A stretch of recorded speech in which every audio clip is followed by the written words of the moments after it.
back live. Congressman Dan Hamburg is our guest. Keeping with us for about 40 after. Then I'm going directly to all of you that have been patiently holding. Toll-free number to join us, 1-800-259-9231, and we'll get you up and on the air.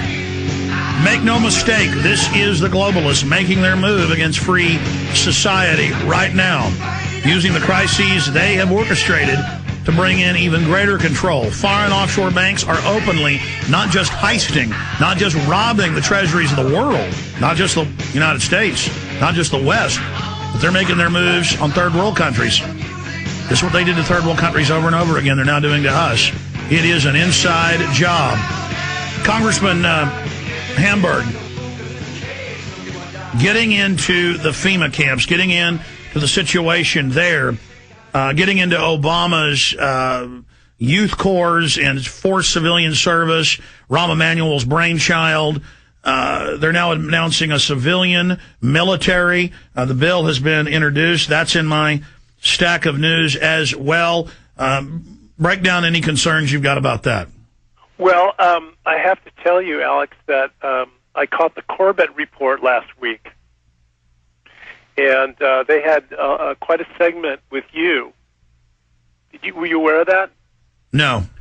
Well, the Corbett report, you aware the Corbett report comes out of Japan, and they had a segment of you on the air, and they were talking about precisely this issue, which is this cult of Obama, and this idea that we're all pledging, not to our communities, but to Obama as the sort of the new, I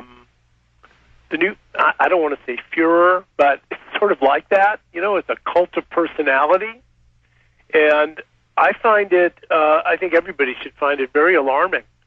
This country is not about individual heroes. This country is about, wasn't there something in our Constitution about we the people?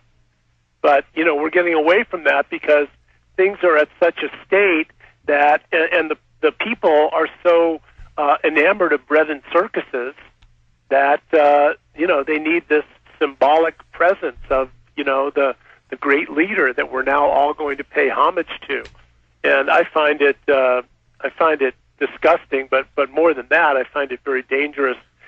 I also find this new H.R. 645 alarming. It's the National Emergency Centers Establishment Act, introduced in the House as H.R.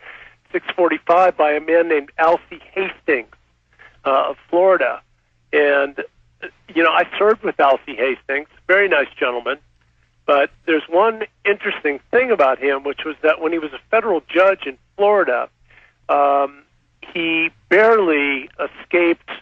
In fact, I think he did lose his judgeship on corruption charges, and shortly thereafter was able to win a seat in the House. But, I was wondering, well, why is Alcee Hastings the one who's introducing this resolution? And a colleague of mine, Peter Dale Scott, who you may have heard of, he's written, extensively about interviewed him many times. Interviewed him last week. Peter Dale. Anyway, Peter Dale Scott's take on this is, well, of course it would be Alcee Hastings. They've got so much crap on Alcee Hastings that he's, they can tell him to introduce a bill to, to do anything, and he'll do it because they got plenty on him. But if you read through this bill, it's very alarming. It's establishing 6 FEMA camps around the United States on military bases.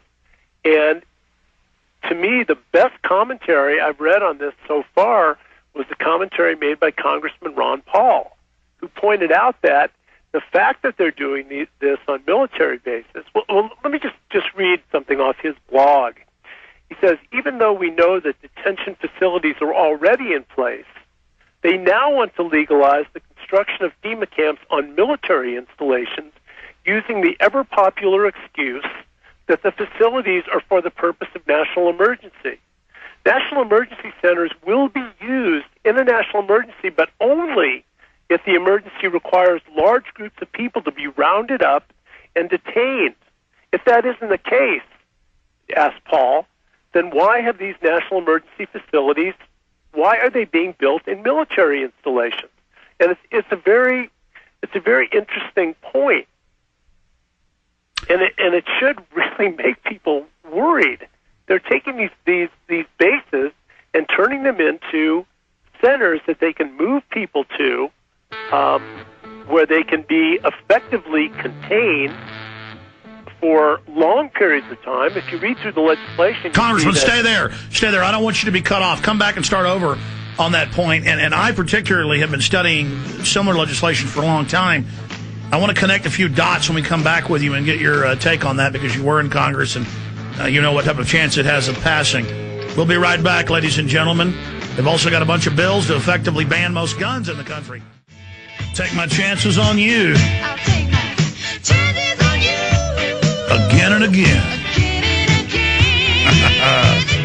We're coming straight on for the New World Order.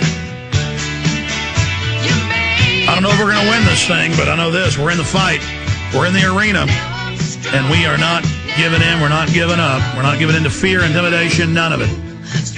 We're going straight on. All right, former Congressman is our guest, Dan Hamburg. And we're going to let him go here in about 12 minutes or so. I'll go back to your phone calls and then go through a bunch of the news I haven't even gotten into yet. We were talking about, and you were reading a quote from Ron Paul about how serious this is. Excuse me. If you read the bill, the FEMA camp bill, it states they'll have clergy in there and local communities. And I've been studying the building of these FEMA camps. There's scores of them around the nation. It's been in the Houston Chronicle. So it's kind of like the warrantless spying. They warrantlessly spy on you, and then when they get caught, then they try to pass bills to legalize it. And so what they've done is reverse engineering. It's everything I covered in my police state films, articles we've written. The clergy response teams we first discovered with the secret FEMA documents that pastors got to us. Nobody believed us. We were attacked in national news. A year and a half later, it came out in the news. It was true.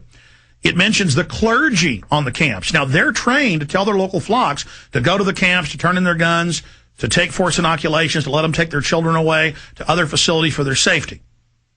So you see these innocuous lines in there, and you know what it means. Also, these threat fusions, FEMA centers, they're building separate command centers in every city and then in even rural areas in the counties where the local police departments, it'll even be 2 or 3 counties of several cities, move into one building with the feds and the National Guard, which has now been federalized under what Homeland Security's openly announced, 20,000 regular troops to be on the streets, the National Guard to now be totally federal. Governors, it says, serve at their pleasure as dual-hatted officers of the U.S. military. And so this is a Northcom military dictatorship over the United States with clergy response teams and other community leaders. They're controlling the population, telling them that they can trust the military. Now, I mean, that's like right out of Red Dawn or something. That's really what happened in the Soviet Union and Nazi Germany and East Germany and under Mao Zedong. This is the classic, most hardcore system. In Germany, they had clergy leaders and others tell people to go to the work camps for their safety. They don't announce this is a concentration camp or even a death camp. They go, oh, it's for your safety. Well, there's been some rioting. So with that background, Congressman Hamburg, can you specifically speak to what I was just talking about? Well, again, one of the things that Ron Paul points out is that in Iceland and Greece, we have already had